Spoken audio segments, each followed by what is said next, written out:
Assalamualaikum warahmatullahi wabarakatuh. Alhamdulillahi rabbil alamin. Wabihi nasta'inuhu ala umurid dunya wadin. Subhana la ilma lana illa ma'alamtana innaka antal alimul hakim.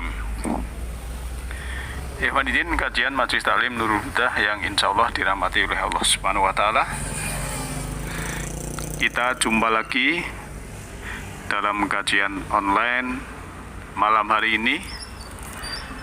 Walaupun suasana PPKM, hendaklah kita senantiasa selalu bersyukur kepada Allah Subhanahu wa Ta'ala, di mana pada saat ini kita masih diberi keberlimpahan kehidupan, kita masih diberi kenyamanan, kedamaian, keselamatan, ketentraman, dan segala yang kita nikmati semuanya adalah karena Allah Maha Pengasih lagi Maha Penyayang. Pada malam hari ini sedikit kita bahas yang berhubungan dengan amal kebaikan yang akan kembali kepada diri kita masing-masing, dan juga kalau keburukan juga kembali kepada diri kita masing-masing. Kalau di dalam surah Al-Baqarah ya disebutkan, ya kemarin sudah kita bahas Al-Baqarah dalam ayat surah Al-Baqarah ya ayat 24 itu bahwa yang namanya nar atau neraka itu bahan bakarnya ya manusia dan batu, kan begitu ya. Kalau kita cermati ya kita memang ayat itu harus kita cermati supaya bisa mendapatkan pencerahan, bahwa di situ kan disebutkan memang orang tidak bisa membuat surat seperti Al-Quran. A'udzubillahi minasyaitonirrajim. Fa in lam taf'alu wa lan taf'alu fattakun narallati wa quduhan nasu wal hijarah uidat lil kafirin. Jika kamu tidak mampu membuatnya, dan pasti tidak akan mampu ya. Orang tidak mungkin mampu membuat surat seperti Al-Quran ya. Yang kemarin kita bahas bahwa surat itu dari Allah. Maka insaplah, takutlah kamu akan nar ya. Ya, ini api. Nar saya terjemahkan api ya. Biasanya kan terjemahkan neraka ya. Nar, neraka. Yang bahan bakarnya adalah manusia dan batu, yang disediakan untuk orang-orang yang kafir. Nah, Ikhwaidin yang berbahagia, kalau kita bisa memahami secara mendalam bahwa sebetulnya yang namanya surga dan neraka itu ada yang geografis, ada yang psikologis. Nah, yang di sini yang saya bahas yang psikologis ya. Kalau geografis kan kita sudah dipahamkan oleh guru-guru kita waktu sekolah maupun kita mengaji di mana-mana. Nanti kalau amalnya baik, kemudian setelah dibangkitkan nanti masuk surga. Itu secara geografis. Nah, sekarang surga, neraka ya, neraka dulu secara psikologis. Yang berbahagia, kalau kita sudah paham bahwa bahan bakar nar itu manusia dan batu. Ya, secara psikologis kan neraka itu kan tubuh kita sendiri. Tinggal kita posisi ya, volume kesadaran kita ini posisi di mana. Kalau puncak kesadaran ya itu ada pada diri kita, ya kita dalam kondisi surga. Tapi kalau posisi puncak kesadaran ya, posisi kesadaran kita rendah di bawah, itu ya seperti neraka. Sebab apa? Api membesar karena ada bahan bakar. Jadi yang menyebabkan api itu membesar bukan api itu sendiri, tapi kan bahan bakarnya. Kalau kita melihat mungkin satu korek api jret gitu ya, kalau tidak ada bahan bakarnya kan api ini kan mati. Tapi kalau situ sudah ada bahan bakar, mungkin sampah kering ya, ataupun sesuatu yang mudah terbakar, ini kan menjadi besar. Nah, sebetulnya api kebencian itu asalnya tidak ada kalau tidak disebarkan oleh manusia-manusia yang memiliki kebencian. Sebetulnya api kemarahan itu tidak ada kalau tidak ada manusia-manusia yang merelakan dirinya untuk menjadi bahan bakar untuk menimbulkan kemarahan. Jadi kalau mengizinkan menimbulkan kemarahan yang lebih besar, ya jadi semakin jelas bahwa sebetulnya bahan bakar neraka itu adalah manusia, bukan binatang, bukan hewan, bukan tumbuhan.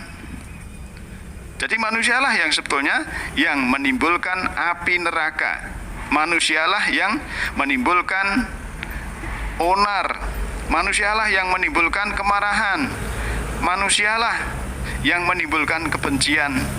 Dan api kebencian itu akan semakin besar ketika ada manusia yang menyediakan dirinya untuk menjadi bahan bakar di neraka itu. Ya, maka judul di atas bahwa saya mendalami dari psikologis. Neraka psikologis dulu, bukan neraka geografis. Nah, Iwaidin yang berbahagia, kalau kita agak sedikit mendalam bahwa batu itu kan lambang ataupun simbolik ya sebetulnya. Batu sebagai bahan bakar neraka, ya, batu itu kan simbolik. Ya,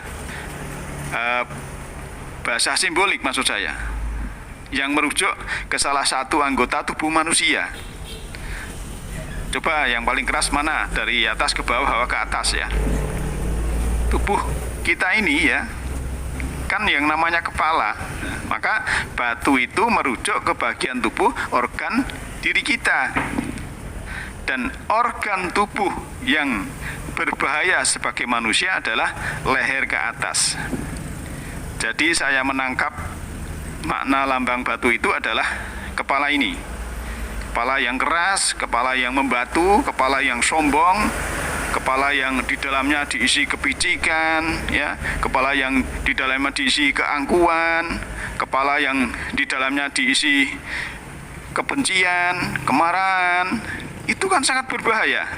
Dan ketika manusia di kepalanya tidak memiliki pengetahuan, tidak memiliki cinta, tidak memiliki kasih sayang, tidak memiliki kelembutan, tidak memiliki keadilan, tidak memiliki kesabaran, tidak memiliki kearifan, tidak memiliki pengabdian, maka itu sudah jelas di kepalanya itu penuh dengan kegelapan. Itulah yang kemudian dikatakan sebagai bahan bakar. Maka ada istilah apa itu hajar aswad. Hajar aswad itu juga simbolik. Hajar itu batu, aswad itu hitam. Karena batu yang hitam ya, itu lambang dari juga kepala yang dalam kegelapan. Inilah yang sangat berbahaya. Maka kepala yang tidak ada cahaya ilahi, kepala yang tidak ada pengetahuan, kepala yang tidak ada kasih sayang, kepala yang tidak ada kesabaran, kepala yang tidak ada pengabdian, dan manusia-manusia inilah biasanya sudut pandangnya kerdil, sudut pandangnya sempit, merasa benar sendiri, egonya besar, ya, di luar dirinya salah semua. Ya, kita lihat pertengkaran di semesta ini kan kebanyakan pasti oleh orang-orang yang di kepalanya tidak ada cahaya ilahi, di kepalanya tidak ada pengetahuan, di kepalanya tidak ada kasih sayang, di kepalanya tidak ada kesabaran, di kepalanya tidak ada pengabdian. Nah, Nah, oleh karena itu kalau kita membahas secara psikologis, ya bagaimana kita ini bisa berusaha menjadikan diri kita ini surga secara psikologis. Maka kita harus selalu berbuat baik. Kehidupan ini kan merupakan siklus ya, sebab akibat. Berbuat baik, saling berbagi, dan menjalin sebuah hubungan yang positif itu pilihan. Siapa yang menanam padi, pasti akan tumbuh padi. Siapa yang menanam mangga akan tumbuh mangga. Hasilnya juga mangga. Maka kalau menanam kebaikan, juga akan memanen kebaikan pula.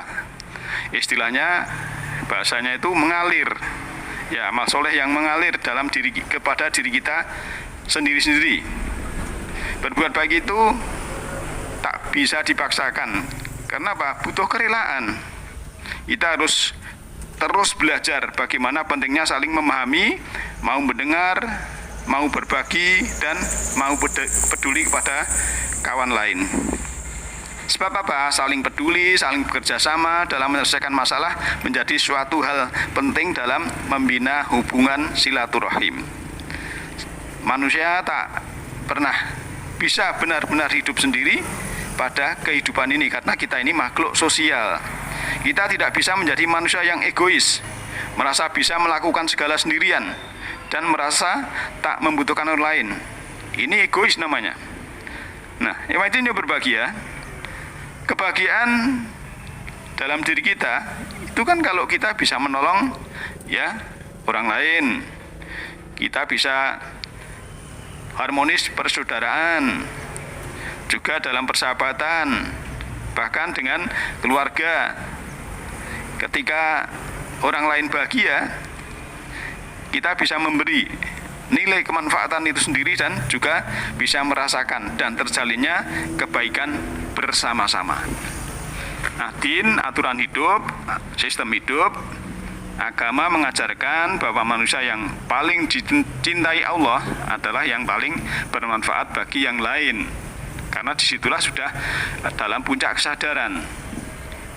Adapun amalan yang paling dicintai Allah adalah membuat yang lain berbahagia, mengangkat kesusahan orang lain, ya, meringankan penderitaan orang lain, ya, memberikan rasa kenyang kepada orang lain yang lapar.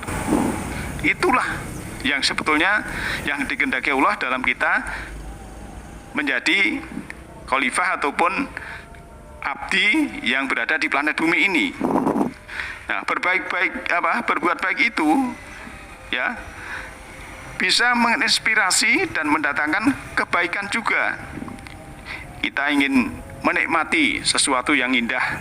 Misalnya kita ingin menikmati keindahan kupu-kupu, tak perlu berlari mengejarnya. Ya, kita buat ya tempat taman ya yang indah, kemudian kita tanami bunga-bunga yang baik ya. Nanti kupu itu kan akan datang sendiri, bahkan lebah yang ada madunya pun akan datang sendiri. Maka marilah kita banyak menanam tanaman kebaikan, tanaman kejujuran. Insya Allah akan datang hamba-hamba Allah membawa kebaikan, membawa kebahagiaan, membawa kelapangan kepada diri kita masing-masing. Dan hamba Allah yang membawa kemudahan dalam kehidupan kita dari arah yang mungkin kita tidak sangka-sangka. Sebab apa? Dalam surah 55 ayat 60, hal jazaul ihsani ilal ihsan. Tidak ada balasan untuk kebaikan selain kebaikan pula. Nah, ewaidin yang berbahagia, kalau kita sudah membahas yang demikian, maka harus kita tingkatkan kesadaran kita ya. Surga dan neraka secara psikologis terjadi pada saat ini, sekarang ini, dan itu tinggal kita punya pilihan dalam kesadaran rendah atau kita dalam puncak kesadaran. Kalau kita sudah dalam puncak kesadaran, sudah mewarisi ilahiyah sifat-sifat Allah, Rahman Rahim, kasih sayang, kemudian latif, lembut, insya Allah dalam puncak kesadaran itu Allah hadir selalu bersama kita dan disitulah kita seakan-akan secara psikologis sudah di jannah atau dalam surga. Tetapi kalau di dalam diri kita masih kesadarannya sangat rendah, masih suka marah-marah, masih suka membenci, masih suka merendahkan, masih suka ngomongin orang, ya itu nanti dalam diri kita itu ya ibaratnya secara psikologis adalah seperti dalam neraka. Maka yang menciptakan surga dan neraka secara psikologis adalah diri kita masing-masing, dan marilah kita selalu menjadikan diri ini hidup dalam kesadaran. Insya Allah Allah akan membimbing kita, Allah akan memberikan petunjuknya selalu, dan Allah akan memberikan rahmat, akan memberikan keridhoannya dalam sisa umur kita ini. Dan semoga kawan-kawan semua dalam lindungan Allah Ta'ala, walaupun saat ini musim pandemi PPKM, namun kita harus gagahkan jiwa, kita harus motivasi diri, bahwa kita harus sehat, kita harus bahagia, kita harus lurus, kita harus hanif, ya, kita harus lembut kepada Allah, kita harus mengabdi, berbakti selalu. Jangan sampai kita kendor. Demikian pada malam hari ini, lain kali kita bisa sambung lagi, insya Allah. Semoga sahabat dan Bapak Ibu semuanya diberikan kesehatan oleh Allah Subhanahu wa taala. Nasrun minallahi wa fakum qarib. Alhamdulillahi rabbil alamin. Assalamualaikum warahmatullahi wabarakatuh.